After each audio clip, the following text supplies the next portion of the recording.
কেমন হয় যদি এমন কোনো শহরে আপনাকে পাঠানো হয় যেখানে আপনি যা ইচ্ছা করতে পারবেন, দেখতে পারবেন, যা খুশি খেতে পারবেন, যেমন খুশি তেমন সাজে ঘুরে বেড়াতে পারবেন। ভাবছেন এমনও কোনো শহর পৃথিবীতে আছে নাকি?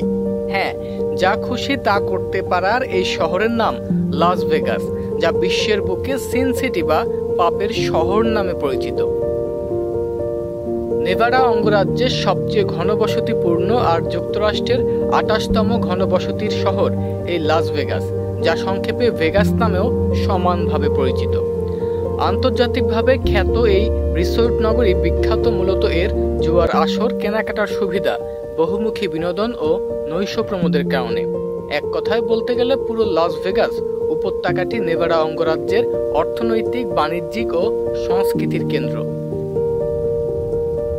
পাপের শহরের আসল রূপ দেখা যায় রাতে। প্রায় 6.5 লাখ জনসংখ্যার এই শহর যেন কখনোই রাতে ঘুমায় না। সন্ধ্যা নামতেই ভেগাসের চেহারা বদলাতে থাকে। রকমারি আলোয় হোটেলগুলো আরও আকর্ষণীয় হয়ে ওঠে। রাস্তার দুপাশে বড় বড় বাতিস্তম্ভগুলো নানা রকম বিজ্ঞাপনের মোড়কে চমকাতে থাকে। মাইলের পর মাইল চোখ জুড়ানো আলোর বন্যা। সারা বছরটাই ঝলমলে থাকে শহরটি। প্রতিটি হোটেলের সামনেই নানা রকম আলোর বাহার। কোনো কোনো হোটেলের সামনে বিশাল জলাশয়ের মধ্যে আবার কৃত্রিম ঝর্ণা। তার উপর বিভিন্ন রঙের আলোর বিচ্ছুরণে এক অপূর্ব দৃশ্য তৈরি হয়।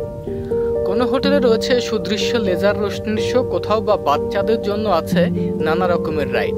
বিভিন্ন হোটেলে আবার সার্কাস দেখানোর ব্যবস্থাও রয়েছে।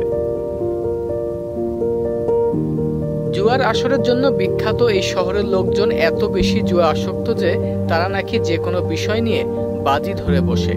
বিশ্বের সবচেয়ে বড় 20টি হোটেলের অর্ধেকেরও বেশি হোটেল শুধু এই এক শহরেই অবস্থিত। আর তাছাড়া এখানে মোট যে পরিমাণ হোটেল আছে সেগুলো সবকটিতে মাত্র এক রাত করে থাকতে হলেও একজন মানুষের 288 বছর লেগে যাবে। এমনি তো আর ভেগাস অন্যতম প্রধান পর্যটন নগরীতে পরিণত হয়নি। 1905 সালে এই শহরের জন্ম, তবে নগরের মর্যাদা পায় 1911-তে।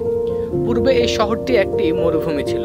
নিউ ইয়র্ক ও শিকাগোর মাফিয়ারা যুক্তরাষ্ট্রের মোহাবি মরুভূমিতে তাদের কালো টাকা সাদা করার জন্য এবং ব্যবসা করার জন্য আসে।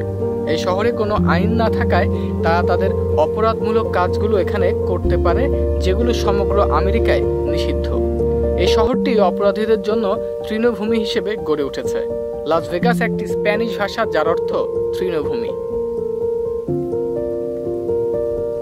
এছাড়া প্রাপ্তবয়স্ক বিনোদনের তীর্থ হিসেবেও লাস ভেগাস বিশ্বব্যাপী পরিচিত। তাই পৃথিবীর বিভিন্ন জায়গা থেকে পর্যটকেরা শুধু মনোরঞ্জনের জন্যই এখানে আসেন। জুয়া, পতিতাবৃত্তি বা অর্থ পাচারের মতো বিভিন্ন ব্যবসা প্রতিষ্ঠানের মাধ্যমে নিউ ইয়র্ক ও শিকাগোর মাফিয়ারা আমেরিকার মোহাবি মরুভূমিতে গড়ে তোলেন এই পাপের শহর।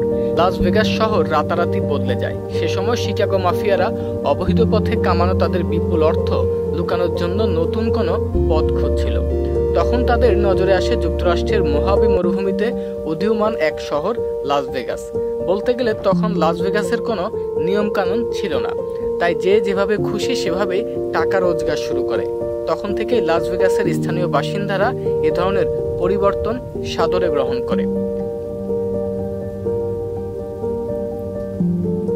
কারণ এতে করে তাদের নিজেদের ব্যবসা ও দিন দিন বাড়তে থাকে।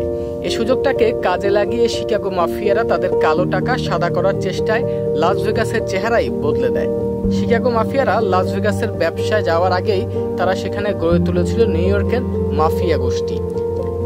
সে সময় নিউ ইয়র্কের মাফিয়ারা ভেগাসে এমন সব ব্যবসা করেছিল যা পুরো যুক্তরাষ্ট্রে নিষিদ্ধ হলেও লাস ভেগাসে তা বৈধতা পেতে থাকে, কারণ সেখানে কোনো আইন কানুন ছিল না। রাস্তায় একটু হাঁটলেই পাবেন লিফলেট, কার্ড, ছবি সহ নারীদের ফোন নাম্বার দেয়া। ডাকলেই অপ্সরারা চলে আসবে আপনার রুমে।